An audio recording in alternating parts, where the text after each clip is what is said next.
नमस्कार, आप देख रहे हैं ई संचार और आपके साथ मैं हूं श्वेता अरोड़ा मल्होत्रा। ई संचार कार्यक्रम में आज हम गुरुग्राम में कोरोना काल की चुनौती और रियल एस्टेट सेक्टर की बात करेंगे। चर्चा करेंगे कि कोरोना परिस्थिति में रियल एस्टेट सेक्टर ने कितनी प्रगति की है और लोगों के बीच इसकी डिमांड कितनी ज्यादा बढ़ी है। वहीं इंफ्रास्ट्रक्चर और रोड कनेक्टिविटी की बात करें तो सरकार की तरफ से बहुत काम करवाया जा चुका है और अभी काफी कुछ और भी किया जा सकता है ताकि इस सेक्टर से जॉब क्रिएशन यानी कि रोजगार सृजन हो सके। वहीं हम राज्य में पंचायतों की बात करें तो हरियाणा में सरकार ने पढ़ी लिखी पंचायतों का गठन किया और युवा साक्षर पंचायतों और समाज सेवियों ने कोविड काल में सरकार का भरपूर साथ दिया। स्वास्थ्य विभाग के साथ कदम से कदम मिलाकर कोविड काल की हर चुनौती का डटकर सामना किया। तो इन दोनों विषयों पर आज विस्तार से हम बातचीत करेंगे। लगातार हम आपको बता रहे हैं कि पंचायत ने किस तरह से कोविड काल में अपना सहयोग दिया और रियल एस्टेट सेक्टर जो है वो कहीं ना कहीं कोविड काल की वजह से प्रभावित भी हुआ है, लेकिन यहाँ पर नए रोजगार सृजन की जो ऑप्शंस हैं वो भी कहीं ना कहीं खुले हैं, क्योंकि जिस तरह से लोगों की डिमांड जो है उसमें बदलाव देखने को मिला है। लोग अब कंजस्टेड घरों में नहीं रहना चाहते बल्कि अपना एक अलग से एक आशियाना बनाना चाहते हैं जिसमें कि खुली हवा हो, खुली हवा में सांस ली जा सके, हाइजीन हो और तमाम तरह के फैक्टर्स हैं जिस पर लोग अब ज़्यादा संजीदा हो गए हैं। तो महामारी का तगड़ा प्रभाव है, हर कोई लाचार है, लेकिन कहीं ना कहीं विकास भी देखने को मिल रहा है। वहीं हम सरकार की बात करें तो रोड कनेक्टिविटी की बात करें, इंफ्रास्ट्रक्चर की बात करें तो गुरुग्राम में काफ़ी बड़े स्तर पर इंफ्रास्ट्रक्चर जो है उसको डेवलप किया गया है। सरकार ने काफ़ी अच्छे कदम उठाए हैं जिससे कि इंफ्रास्ट्रक्चर जो है वो काफ़ी बड़े स्तर पर उसमें सुधार देखने को मिला है। काफ़ी कुछ काम हुआ है और काफ़ी अभी किया जाना बाकी है जिससे कि रियल एस्टेट को और ज़्यादा सपोर्ट मिले, लोग ज़्यादा से ज़्यादा रियल एस्टेट की तरफ अट्रैक्ट हों और रियल एस्टेट सेक्टर में भी एक तेज़ गति देखने को मिले। तो कोरोना से जंग लड़ रही है सरकार, साथ ही साथ आम जनता के लिए भी नई अपॉर्चुनिटीज़ को तलाशना, नए मौक़ों को तलाशना एक बड़ी चुनौती बना हुआ है, लेकिन लगातार प्रयास जो हैं वो किए जा रहे हैं सरकार की तरफ से कि कोरोना काल में जिस तरह से लोगों को नुकसान हुआ है उस नुकसान की भरपाई हो सके, रोज़गार सृजन हो सके, नए एम्प्लॉयमेंट जो हैं वो लोगों को मिल सके। पंचायत की हम बात करें तो पढ़ी लिखी पंचायत जो है वो हरियाणा में देखने को मिलती है। एवरेज एज जो है वो 35 साल बताई जा रही है और ये युवा जो पंचायत है ये काफ़ी बड़े बड़े और अच्छे कदम उठा रही है ताकि गांवों से, पंचायत से जो विकास है उसकी शुरुआत हो सके।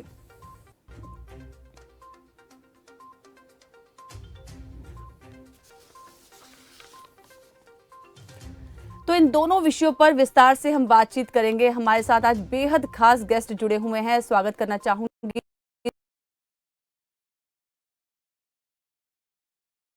सिकंदरपुर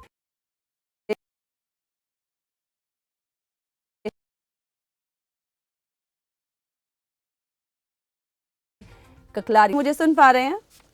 हाँ श्वेता, मैं सुन पा रहा हूँ जी, बहुत बहुत स्वागत है आपका खबर फास्ट में। नमस्ते। जी जी, थैंक यू। हाँ जी, सुंदरलाल यादव जी भी हमारे साथ जुड़ गए हैं, सुन पा रहे हैं मुझे? जी आपके चैनल पर बहुत स्वागत है आपका। बिल्कुल आप अभिनंदन करते हैं, आपका आभार व्यक्त करते हैं कि हम जैसे आदमी को आपने बुलाया। जी जी, सबसे पहले सवाल जो है मैं करना चाहूंगी सुंदरलाल यादव जी से। सुंदरलाल यादव जी, कोरोना काल में सरपंच और समाज सेवियों ने सरकार के साथ किस तरह से सहयोग किया है, किस तरह से स्वास्थ्य विभाग के साथ कदम से कदम मिलाकर लोगों को इस महामारी के प्रति जागरूक किया गया?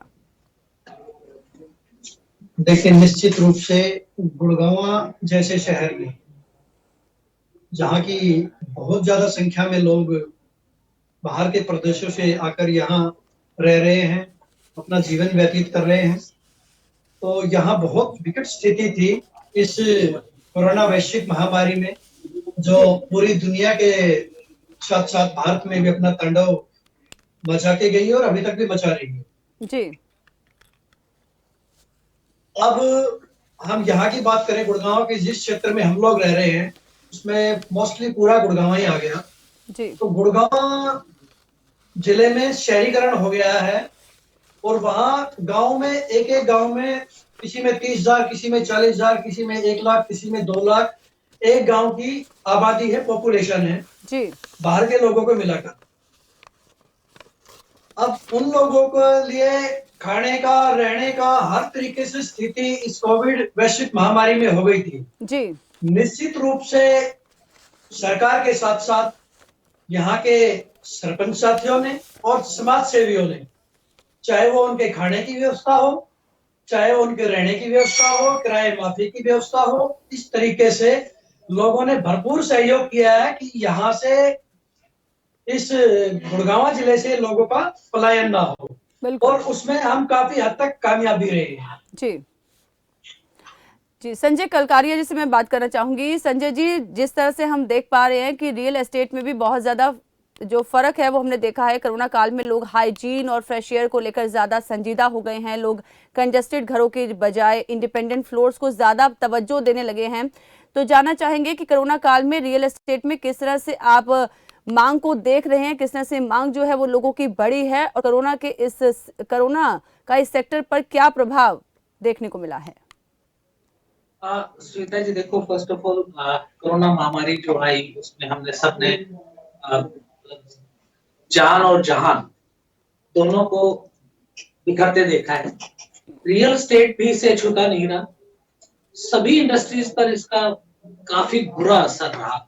जी। रियल एस्टेट पे भी स्टार्टिंग में इसका असर काफी बुरा था, जी। पर कुछ समय के बाद, फर्स्ट कोरोना लहर के बाद एक बहुत बड़ा चेंज हमें देखने को मिला है। वो चेंज ये कि डिमांड गुड़गांव जैसे शहर में बहुत ज्यादा बढ़ी, और उसका कारण ये रहा कि दिल्ली बड़ी कंजेस्टेड थी और वहां सबसे ज्यादा इस कोरोना महामारी का लाइव तांडव हमें देखने को मिला है। जी। उसके बाद लोगों ने दिल्ली से बाहर निकलने का सोचा। उससे पहले नहीं सोचते थे, उससे पहले सब कंफर्ट जोन में थे कि ठीक है, जहाँ रह रहे हैं वहां रह रहे हैं, मामा बुआ सब वहीं रहते थे। जी। तो नेक्स्ट की बात है, जो दिल्ली में कंजेस्टेड एरिया में लोग रह रहे थे वो दिल्ली में रहना पसंद करते थे। उसके बाद एक बड़ी करवट रही कि इंडिपेंडेंट हाउसेज की डिमांड बढ़ी, और दिल्ली के बाद जो नेक्स्ट लोगों को आसपास दिखाई दिया वो था गुड़गांव। क्योंकि हरियाणा हरी की भूमि है, ये वैसी बड़ी शानदार भूमि है, और बिल्कुल। ऊपर से गुरुग्राम, जी। गुरु का ग्राम, तो इससे बेहतर कॉम्बिनेशन क्या हो सकता था। तो लोगों ने पूरे एनसीआर में गुरुग्राम को तवज्जो दी अपना घर नेक्स्ट बनाने के लिए, और लोगों ने पलायन स्टार्ट किया। उसके बाद जो तेजी देखने को मिली, श्वेता जी, कैन यू बिलीव कि 1 से 1.5 साल के अंदर जो प्लॉट, लेट से मैं एक एग्जांपल देता हूँ, 1 करोड़ रुपए की प्रॉपर्टी प्लॉट्स में वो 2 करोड़ रुपए की प्रॉपर्टी होगी। इतनी ज्यादा डिमांड वहां बढ़ी तो है। आप मानते हैं कि कोरोना काल में और ज्यादा डिमांड जो है वो बढ़ गई और साथ ही साथ प्राइसिंग भी बढ़ गई? हाँ, प्राइसिंग भी बढ़ी है। जी। और उसमें एक और बड़ा चेंज हमें देखने को मिला कि लोगों ने ना हाउसिंग के बजाय इंडिपेंडेंट हाउसेज प्लॉट और जी। इंडिपेंडेंट फ्लोर उस पर तवज्जो देनी ज्यादा शुरू कर दी। लोगों की जो डिमांड आज गुड़गांव में है वो प्लॉट्स की और इंडिपेंडेंट फ्लोर्स की ज्यादा होती है। क्योंकि ग्रुप हाउसिंग में क्या होता है कि एक स्ट्रक्चर बनते जा रहा है, उसमें 80 अपार्टमेंट हैं, तो 80 के लिए 1 या 2 लिफ्ट वही सभी को यूज करनी पड़ती थी, तो जी। उससे कोरोना में फैलता जाता था। तो हमने ये एक बड़ा चेंज ये देखा, क्योंकि आपने बात की चेंज की, कि लोगों ने जहाँ कम्यूटिंग आसान हो और कम लोग, जहाँ लो डेंसिटी जहाँ मिले वहां उस टाइप के घर लोगों ने पसंद किए। जी। तो बिल्कुल। उन घरों की गुड़गांव में बड़ी डिमांड बढ़ी। तो चेंज ऑफ डिमांड जो है हमने कोरोना काल में साफ तौर पर देखी। सुंदरलाल यादव जी लगातार हमारे से जुड़े हुए हैं। सुंदरलाल जी, आपके कार्यकाल में क्या क्या विकास हुए हैं, किस तरह से विकास जो है वो देखने को मिले? पढ़ी लिखी पंचायतों का गठन किया गया। हरियाणा में पंचायतों की एवरेज एज जो है वो 35 साल है। इन युवा पंचायतों ने किस तरह के कदम उठाए और किस तरह से विकास के कार्य करने में ये लोग सक्षम हुए? श्वेता जी, बहुत अच्छे विषय आपने मुझसे पूछा है। जी। जब 2 जनवरी 2016 में 10 तारीख को प्रथम चरण का चुनाव हुआ था, 17 तारीख को दूसरे चरण का और 24 तारीख को तीसरे चरण का, पूरे प्रदेश में 3 चरणों में पंचायत के चुनाव संपन्न हुए थे। जी। और इसके लिए हरियाणा के मुख्यमंत्री माननीय मनोहर लाल जी और तत्कालीन पंचायत मंत्री एवं आज भारतीय जनता पार्टी के प्रदेश अध्यक्ष माननीय ओम प्रकाश धनखड़ जी, जी। जिन्होंने सुप्रीम कोर्ट तक की लड़ाई लड़ने के बाद एक पूरे भारत में, हरियाणा में इतिहास रचा गया था कि पढ़ी लिखी पंचायतों का गठन करवा के चुनाव करवाया था। और ये मामला इतनी आसानी से नहीं हुआ था। प्रदेश के माननीय मुख्यमंत्री जी और तत्कालीन पंचायत मंत्री जी ने जी सुप्रीम कोर्ट से जीत हासिल करके इन पंचायतों का गठन किया था। और निश्चित रूप से प्रदेश में 35 वर्ष जिन पूरे प्रदेश की पंचायतों की आयु आई है, ऐसी पंचायतों के चुनाव संपन्न हुए थे और एक युवा पंचायत पूरे भारतवर्ष में हरियाणा में बनी थी।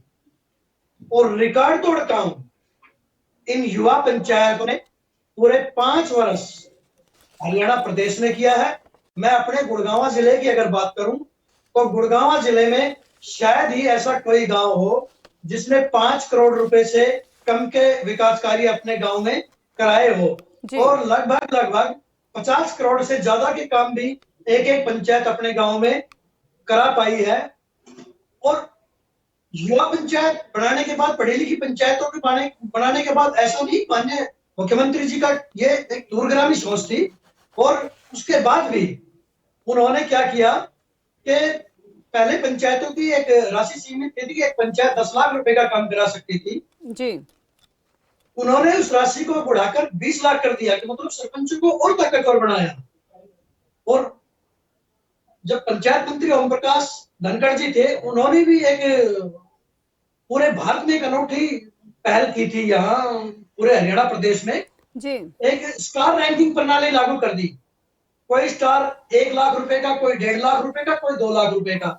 जैसे किसी गांव में अगर बच्चों का रेशो ज्यादा है तो उसको 2 लाख रुपए मिलेंगे। किसी गांव में अगर पूरे साल एक भी FIR नहीं हुई तो उसको 1.5 लाख रुपया मिलेगा। गांव में साफ सफाई का 1 स्टार, गांव में सेक्स रेशो का 1 स्टार, गांव में अपना शिक्षा का 1 स्टार। इस तरीके से एक स्टार रैंकिंग प्रणाली 7 स्टार रैम्बो योजना लागू कर दी, जिसका सभी सरपंचों ने समर्थन किया। और सारे सरपंचों ने वो स्टार लेने, देखो एक तो स्टार मिलेगा, सम्मान मिलेगा 26 जनवरी या 15 अगस्त को, जो भी सरकारी एक प्रोग्राम होता है उसमें। दूसरा, उस स्टार के साथ साथ काम कराने के लिए पंचायत को पैसे मिलेंगे। बिल्कुल तो एक तरीके से पूरे प्रदेश में ऐसा कंपटीशन हो गया कि सभी पंचायतें, सभी सरपंच अपने अपने स्तर पर लगातार पूरे 5 वर्ष बहुत बेहतरीन काम कराते रहे। जी। तो चलिए संजय जी का अब रुख कर लेते हैं। संजय जी, रियल एस्टेट की बात हम लगातार आपसे कर रहे हैं। रियल एस्टेट यदि आगे बढ़ता है तो सरकार को भी निश्चित तौर पर रेवेन्यू जनरेशन तो होता ही है, चाहे हम GST की बात करें, चाहे रजिस्ट्रेशन फीस की हम बात करें, लाइसेंस फीस की बात करें, काफ़ी ज़्यादा रेवेन्यू जो है वो मिलता है सरकार को। तो सरकार किस तरह से इंफ्रास्ट्रक्चर बिल्ड करे कि इससे सरकार और रियल एस्टेट दोनों को फायदा हो, क्या मानते हैं आप? जी, बड़ा महत्वपूर्ण आपने ये प्रश्न हमारे से पूछा है। जी देखिए, कोरोना के बाद नो डाउट सरकार की कमाई, इनकम पूरे प्रदेश में कम हुई, क्योंकि इंडस्ट्री नीचे गई। और चांस की बात है कि रियल एस्टेट बहुत ऊपर उठा, क्योंकि नए नए घरों की डिमांड बढ़ी, खुले हवादार घरों की डिमांड बढ़ी। और इवन मैं आप कभी देखना, डॉक्टर अपने गुलेरिया जी एम्स के जो डायरेक्टर हैं, आप उनको भी अगर कभी सुनेंगे तो वो एक बात पर विशेष जोर देंगे, खुले और हवादार घर होने चाहिए। तो इट मीन प्लान्ड वे में जो घर हो वो हमें कोरोना से बचा सकते हैं, क्योंकि वहाँ खुली हवा और धूप मिलती है। खैर, अब आते हैं मेन मुद्दे पर। तो उससे घरों की डिमांड बढ़ी। जब घरों की डिमांड बढ़ी तो बट नेचुरल है, उससे कंस्ट्रक्शन भी बढ़ेगी, उससे रजिस्ट्रियां भी होंगी।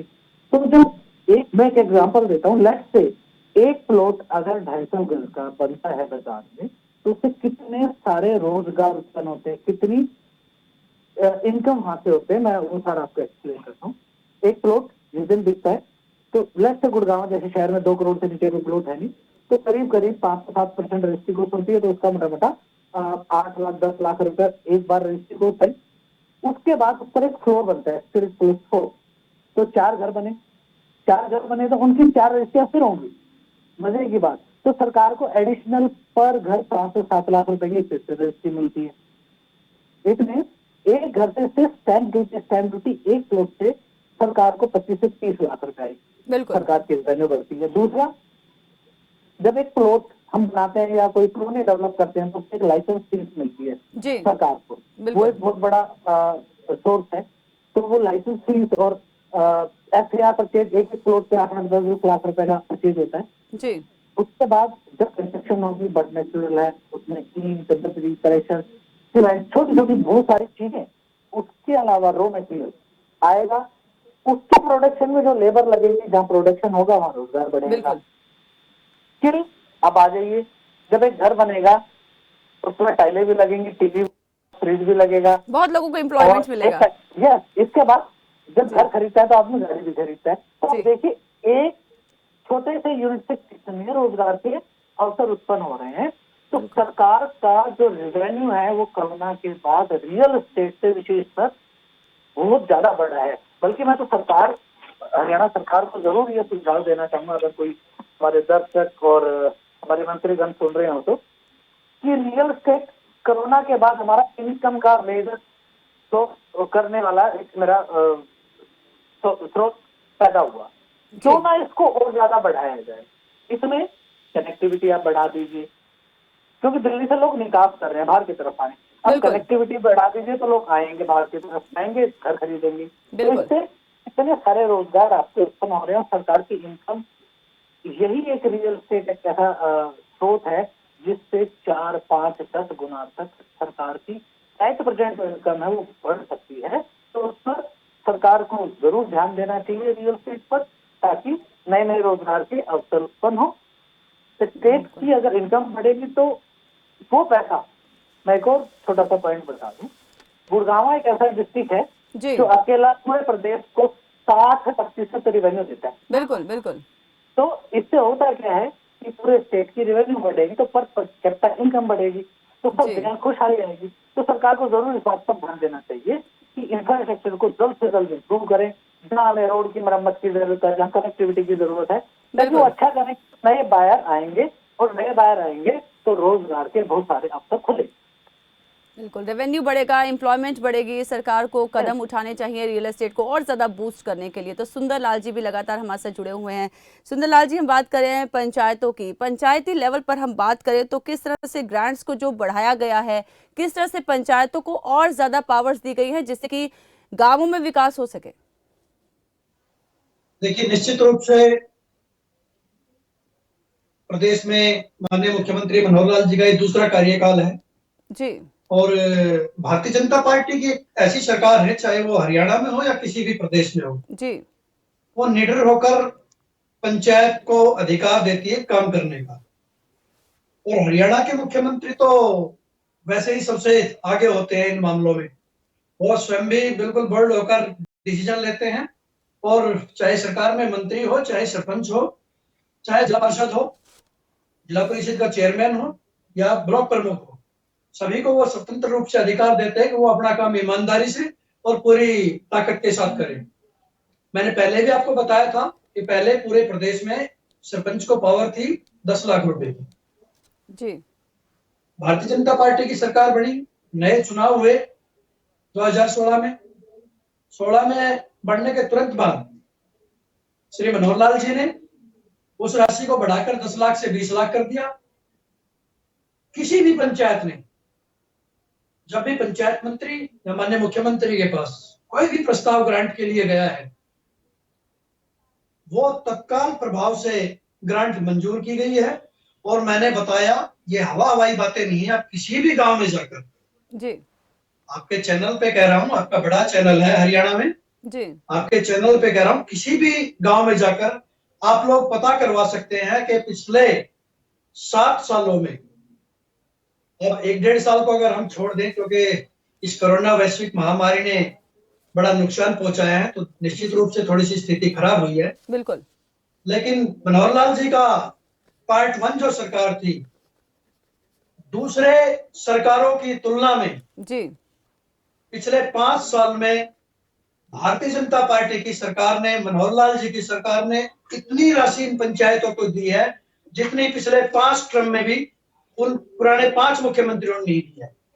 तो निश्चित रूप से हरियाणा प्रदेश भारत का पहला ऐसा प्रदेश है जहां पढ़ी लिखी पंचायतों का गठन हुआ था। जी और रिकॉर्ड तोड़ काम सरकार के सहयोग से, देखो बिना सरकार के सहयोग के पंचायत या सरपंच कोई भी काम नहीं कर सकता। जब पंचायत मंत्री की नीयत साफ रहेगी, जब प्रदेश के मुखिया की नीयत साफ रहेगी, तभी सरपंच काम कर सकता है। और इन दोनों के साथ साथ सरपंच की भी नीयत साफ होनी चाहिए, तभी वो अपने गांव का, अपने क्षेत्र का, अपने जिले का विकास करा सकता है। तो निश्चित रूप से पिछले 5 वर्ष में जो कि 2016 से 2021 का ये पंचायतों का कार्यकाल था। जी पूरे हरियाणा प्रदेश में सभी सरपंचों ने, सभी जिला परिषद के सदस्य ने, सभी ब्लॉक समिति के मेंबरों ने और सभी ब्लॉक प्रमुख और जिला परिषद के चेयरमैन ने अपने अपने स्तर पर रिकॉर्ड तोड़ काम पूरे हरियाणा प्रदेश में किया है। उसके लिए हम हरियाणा सरकार का निश्चित रूप से शुक्रगुजार है, माननीय मुख्यमंत्री जी का शुक्रगुजार है। बिल्कुल अंदाजा लगाया जा सकता है कि ग्रांट्स जब बढ़ जाती हैं तो फिर विकास जो है अपने आप से क्षेत्र में और ज्यादा बढ़ जाता है। सरकार ने ग्रांट्स बढ़ाई हैं तो साथ ही साथ क्षेत्र में श्वेता विकास जी, जो है जी वो भी बढ़ा है। श्वेता जी, इसके लिए मैं बताता हूँ आपके चैनल के माध्यम से। आपका मैंने आपको पहले बताया बहुत बड़ा चैनल है हरियाणा प्रदेश में। जी हरियाणा प्रदेश में क्या, आप नॉर्थ इंडिया में बहुत अच्छा चैनल आपका काम कर रहा है। जी आप किसी भी गांव में जाके सर्वे कर सकते हैं और मैं रिकॉर्ड तोड़ मतलब ये कह सकता हूँ कि पिछले 5 मुख्यमंत्रियों के और मनोहर लाल जी की पार्ट 1 सरकार के आप लोग जी काम देखेंगे तो निश्चित रूप से आपको मौके पर दिखाई दे जाएंगे कि कितने रिकॉर्ड तोड़ काम पिछले 5 साल में, चाहे वो पक्ष हो, चाहे वो विपक्ष हो, चाहे वहां भारतीय जनता पार्टी का एमएलए हो या भारतीय जनता पार्टी का एमएलए ना हो, चाहे वहां वो मंत्री का क्षेत्र हो या विधायक का क्षेत्र हो या दूसरी पार्टी के विधायक का क्षेत्र हो, सभी को बराबर काम दिया है। और इस दूसरे टर्म की भी हम बात करें, पूरे प्रदेश में 90 विधानसभा में भारतीय जनता पार्टी के 40 एमएलए जीत के आए थे, 50 एमएलए जी कुछ दूसरी पार्टियों की या इंडिपेंडेंट जीते थे। लेकिन ये हरियाणा के मुख्यमंत्री जी की सोच है कि सभी विधायकों को पहले ही, जैसे ही चुनाव हुए थे, चुनाव होते ही घोषणा कर दी थी कि हर विधायक को, चाहे वो भारतीय जनता पार्टी का है, निर्दलीय है या दूसरे किसी भी पार्टी का है, जी 5-5 करोड़ रुपए अपनी विधानसभा में विकास कार्य करने के लिए जी अपने पहले ही जो ग्रांट जारी की थी उन्होंने वो की थी। मुझे नहीं लगता कि हरियाणा के इतिहास में किसी मुख्यमंत्री ने चुनाव जीतने के तुरंत बाद अपने विधायकों के साथ साथ पूरे प्रदेश के 90 विधायकों को इतनी बड़ी सौगात दी हो। तो यह जी सिर्फ और सिर्फ मनोहर लाल जी की सोच है, उन्हीं की सोच का ये नतीजा है कि वो सबको साथ लेकर चलने वाले मुख्यमंत्री है। जी तो लगातार संजय जी भी हमारे साथ बने हुए हैं। रियल एस्टेट की हम बात कर रहे हैं। संजय जी, हम पेइंग कैपेसिटी की बात करें, जब हम अपना घर बनाते हैं, अपने आशियाना प्लान करते हैं तो पेइंग कैपेसिटी बहुत बड़ी बात हो जाती है, खासकर एक मिडिल क्लास के लिए। तो क्या मानते हैं कहीं ना कहीं कोरोना काल में लोगों की पेइंग कैपेसिटी भी कम हुई है, क्या ये प्रभावित हुई है? पेइंग कैपेसिटी देखो, नेचुरल सी बात है, अगर रोजगार कम हुआ है तो पेइंग कैपेसिटी भी कम हुई है। पर जी इसमें एक अच्छी बात आपको बीजेपी के बारे में, मोदी जी के बारे में, उन्होंने जैसे ही देखा कि लोगों की पेइंग कैपेसिटी कम हुई, कैन यू बिलीव, ब्याज दरें जो थी हमारे यहाँ पर वो 9% से सीधा 6.5% पर कट ऑफ आ गई हमारी। बिल्कुल। तो पेइंग कैपेसिटी जब पर लाख, मैं और थोड़ा सा दर्शक शायद मेरे अनुभव का फायदा लें तो मैं थोड़ा बता दूं, पर लाख अगर हम 20 लाख का लोन कराते हैं तो उसकी मेरी लेट से ईएमआई बनती है कोई 9% के हिसाब से 8500 रुपए, तो वो घट के 6,500 रुपया हो गई। एक बहुत बड़ी बात है कि 25% का कट आपको अपनी ईएमआई में 20% का कट देखने को मिला, तो ये बहुत बड़ी बात है। तो पेइंग कैपेसिटी कम हुई। दूसरा, हरियाणा सरकार ने कोरोना के बाद एक तो बहुत अच्छी स्कीमें चलाई, जैसे दीनदयाल के नाम पर गुड़गांव, रेवाड़ी, सोनीपत, पूरे हरियाणा में जी छोटी प्लॉटिंग का इन्होंने आगाज किया। छोटी बिल्कुल। प्लॉटिंग की लॉन्चिंग कराई अलग अलग बिल्डर से। उसमें 60 गज से लेकर 200 गज तक की प्लॉटिंग, मैं माफी चाहूंगा, 178 गज तक की प्लॉटिंग इन्होंने अलाउ की और वो सस्ते रेटों पर लोगों को दी गई। तो जहां प्राइसिंग कम की जरूरत है तो छोटे प्लॉट का बिल्कुल। गवर्नमेंट ने लाइसेंस दिए, उससे गवर्नमेंट की रेवेन्यू तो बड़ी बड़ी लोगों की पॉकेट में। इंडिपेंडेंट हाउसेज, मैंने पहले भी कहा था, कोरोना के बाद इंडिपेंडेंट हाउसेज की डिमांड बहुत बड़ी है। तो सरकार ने बहुत अच्छा ये किया कि छोटे छोटे प्लॉट 60 गज से 180 गज तक के काट के बाजार में उपलब्ध करा दिए ताकि छोटे प्लॉट में लोग ले पाए। दूसरा, उसके अंदर भी सरकार ने फ्लोर रजिस्ट्रियां खोल दी कि छोटे प्लॉटों पे भी आप रजिस्ट्री करा के छोटे घर बना सकते हो। तो उससे क्या होगा, लोगों की जेब में उनके एज पर इनकम उनके घर खरीदे जा सकेंगे। तीसरा, उन्होंने अच्छा क्या किया, हमारे यहाँ स्कीम होती है अफोर्डेबल हाउसिंग। अफोर्डेबल हाउसिंग में उन्होंने रेट प्राइस फिक्स किया हरियाणा सरकार ने और उससे तय कीमत में, लेट से अगर 2 बेडरूम की कीमत सरकारी रेट 12 लाख है तो 12 लाख पर ही किसी बायर को वो ड्रॉ के मार्फत मिलता है। तो इस तरीके की स्कीम जो हरियाणा सरकार लेके आई लोगों के लिए, उससे गुड़गांव में हर आदमी अपना घर खरीद सकता है। और श्वेता जी, एक और मैं आपको बड़ी बात बता दूं, गुड़गांव एक ऐसा शहर है जी। ना, आज भी, कैन यू बिलीव, मैं रिपीट करता हूँ, आज भी 1.5 लाख रुपए से लेकर ओनली 1.5 लाख, ये हरियाणा सरकार की बदौलत है, 150 करोड़ तक के घर मिलते हैं बिल्कुल। आज भी। तो बहुत बड़ी बात है, यानी हर आदमी की पॉकेट में हर तरीके का घर यहाँ अवेलेबल। तो बिल्कुल इसी के साथ संजय ककरालिया जी, साथ ही साथ हमारे साथ जुड़े हुए थे सुंदरलाल यादव जी, आप दोनों का हमारे साथ जुड़ने के लिए, अपना कीमती वक्त हमें देने के लिए बहुत बहुत धन्यवाद। तो क्षेत्र चाहे पंचायत हो या फिर रियल एस्टेट, जरूरत इस बात की है कि कोविड काल जैसी गंभीर परिस्थिति में हम एक दूसरे के साथ खड़े रहें और देश और राज्य के विकास में अपनी भागीदारी सुनिश्चित करें। खबर फास्ट की इस खास पेशकश में बस इतना ही। मुझे दीजिए इजाजत। नमस्कार।